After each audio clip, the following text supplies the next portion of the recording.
అతను చేసినటువంటి దాంట్లో వీడియోలో చూస్తే ముందుగా గరికపాటి వారిని చాలా దారుణంగా మాట్లాడాడు. అంతే. ఇప్పుడు గరికపాటి వారు చెప్పినటువంటి మాట నీకు నచ్చకపోతే ఆయన చెప్పింది నాకు నచ్చలేదు అని ఖండించి ఊరుకోవచ్చు.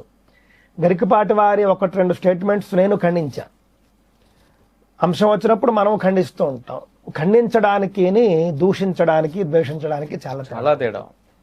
అందువల్ల నోటికి వచ్చినట్టు అంటే వీళ్ళు క్రిప్టో క్రిస్టియన్స్ కదండి. వీళ్ళు సమయం వచ్చినప్పుడు ఈ విధంగా బ్రాహ్మణుల మీద ప్రవచనకర్తల మీద వాళ్ళకు ఉన్నటువంటి అక్కసుని వాళ్ళు చూపిస్తూ ఉంటారు.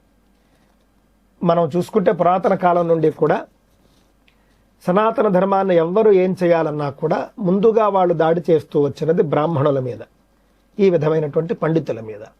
ఇతను కూడా అదే మార్గంలో గరికపాటి ఆయన్ని ఆ స్థాయిలో అంటే గరికపాటి వారు స్త్రీలకు సంబంధించి చెప్పినటువంటి ఎన్ని అంశాలు విన్నాడు ఇతను, ఎన్ని అంశాలు ఇతనికి అర్థమయ్యాయి, అవన్నీ లేవు.